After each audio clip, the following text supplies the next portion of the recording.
Last week, a customer was very upset because they were served eggs on their breakfast sandwich when they had asked for a no eggs. Please pretend you are the customer and you've asked to speak to the manager, and now we're talking. As angry customer. I can't believe I had to come back up here to the register after I took my first bite of this sandwich. Don't you train your employees to pay attention to orders? I explicitly told the cashier, no egg, and yet there's a hard-boiled egg staring back at me. This is unacceptable. I'm so sorry about that. I don't know what happened. Are you sure you said no eggs? As angry customer. Yes, I'm sure. I thought I had to repeat myself several times to avoid getting this mistake.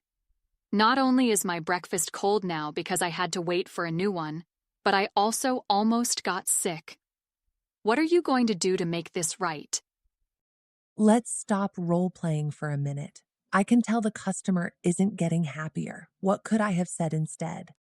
Apologizing, empathizing, offering a solution, and reiterating the solution are key components that were included in some of the apologies during roleplay. Here's an example of how some of those elements could be incorporated into responses to improve the interaction. Improved response. 1. I'm really sorry about that. I can see you're angry, and I would be too in your situation. It should not have happened, and I'm glad you let me know. Please have a seat again, and I'll get that replaced immediately. Would you like it packed up so you can take it to go? Improved response 2. That is not the standard of service you should ever receive here. I'm very sorry this happened. Can I ask that you give our team another chance to get this right? I'll have a fresh sandwich prepared for you without the egg, and make sure it's out to you as quickly as possible. Okay, let's go back to role-playing. I'll say, I'm so sorry about that. Thank you for letting me know. This isn't the level of service we normally provide. Do you have time to give us a chance to remake your order without the egg? I can get you a complimentary side of fruit and a drink while you wait. That's much better. You apologized, acknowledged the mistake, offered to remake the order, and suggested a compensation while she waits. Let's continue the role play. What would you do next if you were the customer? Let's role-play a new scenario instead. I have a team member who comes in to work on time, but often neglects to punch in on the time clock. They are a great team member. Otherwise, please give me 3 suggestions of how could I start a conversation with them to address this issue.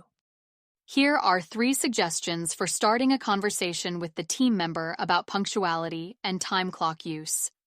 In private, say, I've noticed you're always on time, which is very important. However, I've also noticed you frequently forget to punch in when you come in.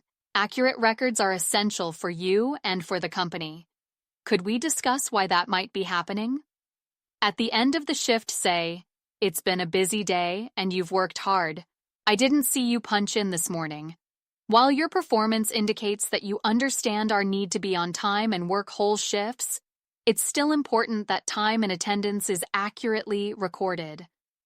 Can we talk about why you forgot to punch in this morning? At a convenient time, say, sitting down and discussing performance is an important part of ensuring we all know what is expected and how each of us is doing.